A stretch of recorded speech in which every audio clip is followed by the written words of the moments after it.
Berdasarkan video tradisi Seba suku Baduy di samping, menurutmu bagaimana prinsip pesawat sederhana dalam mekanisme kerja pada sistem gerak? Tradisi Seba suku Baduy di samping terdapat penerapan dari prinsip pesawat sederhana. Pesawat sederhana merupakan alat bantu untuk mempermudah manusia dalam melakukan aktivitas. Menurutmu, bagaimana prinsip pesawat sederhana dalam mekanisme kerja pada sistem gerak ketika mengangkat beban? Yuk, simak pembahasan. Secara umum, pesawat sederhana terbagi menjadi beberapa jenis, yaitu bidang miring, roda berporos, katrol, dan pengungkit atau tuas.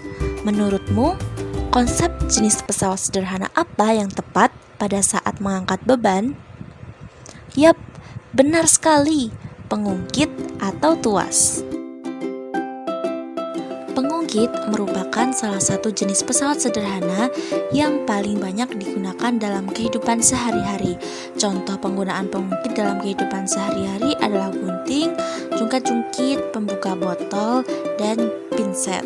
Nah, terdapat 3 tipe pengungkit berdasarkan variasi letak titik tumpu, lengan kuasa, dan lengan beban.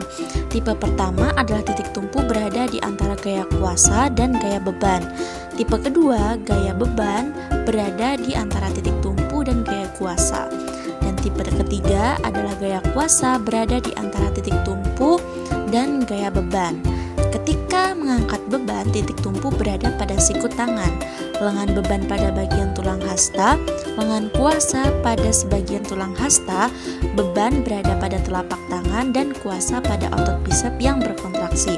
Sehingga dapat diketahui bahwa pada saat mengangkat beban, prinsip pesawat sederhana yang digunakan adalah tuas jenis ketiga.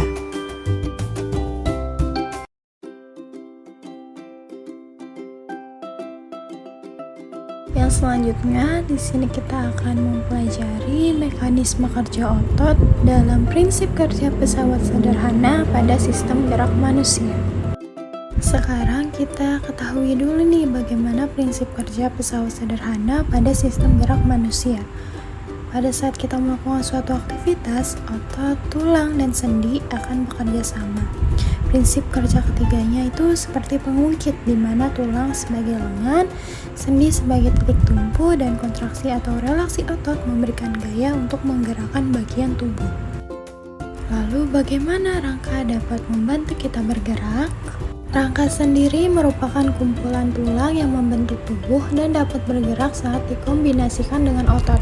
Rangka juga memiliki berbagai macam fungsi yang vital pada tubuh, dari memberikan pergerakan hingga menyimpan mineral.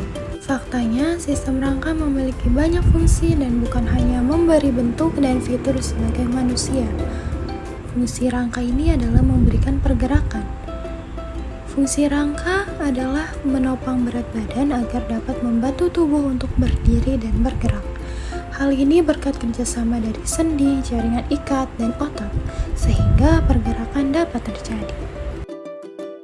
Nah, sekarang kamu tahu kan berbagai fungsi rangka dan beberapa bagiannya pada tubuh, maka pastikan untuk selalu menjaga kesehatan rangka dengan melakukan pola hidup sehat, seperti menjaga makanan yang dikonsumsi, berolahraga secara rutin, dan rutin memeriksa kesehatan tulang. Selanjutnya di sini ada penjelasan sendi. Apa sih yang kalian tahu tentang sendi itu? Jadi sendi ini adalah tempat dari 2 atau lebih tulang pada tubuh bergabung, di mana berdasarkan arah pergerakannya, sendi yang digunakan untuk mengangkat beban yang terdapat pada tubuh manusia ini adalah sendi pelana dan sendi putar. Sendi pelana di sini adalah persendian yang dapat digerakkan kedua arah, yaitu muka, belakang, dan samping. Contohnya ini adalah persendian pada ruas telapak tangan dan tulang pergelangan tangan. Lalu ada sendi putar. Ini merupakan persendian yang dapat digerakkan secara berputar. Sendi ini memungkinkan kepala kita dapat memutar, mengangguk, serta menggeleng. Contohnya ini adalah persendian yang terdapat di antara tulang tengkorak dengan tulang leher. Apakah kalian tahu dalam mengangkat beban itu menggunakan otot apa?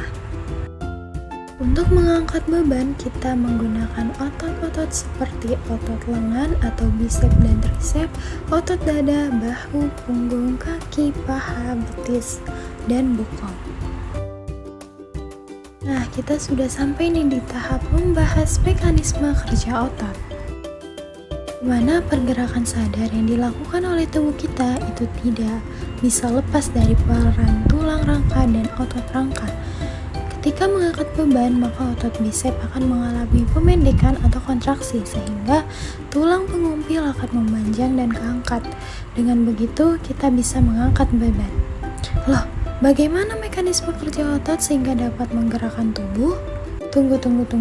Sebelum membahas mekanisme kerja otot, kita perlu tahu dulu bahwa di otot ada dua protein utama, yaitu filamen tipis atau aktin dan filamen tebal atau miosin. Di sini ada mekanisme kontraksi otot dan mekanisme relaksasi otot. Untuk mekanisme kontraksi otot ini peran aktin. Ini ya contohnya itu adalah tali tambang dan miosin yang menariknya. Ditariknya aktin oleh miosin, ini juga dilakukan secara berulang membentuk sebuah siklus. Lalu bagaimana cara kerja otot? Jadi mekanisme kerja otot yang benar ini adalah rangsangan asetilkolin, aktin dan miosin, atau miosin lalu ke kontraksi. Otot itu nggak bisa terus-menerus berkontraksi. Ada saatnya di mana ia akan kembali ke bentuk semula atau berelaksasi.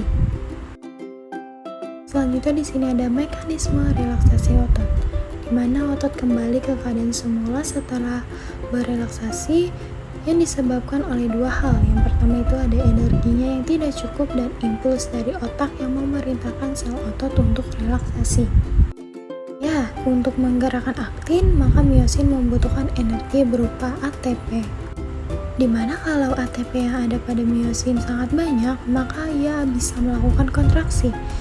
Lalu sebaliknya, ketika ATP berkurang, maka otot secara perlahan juga akan berhenti berkontraksi dan kembali ke keadaan normal atau memanjang.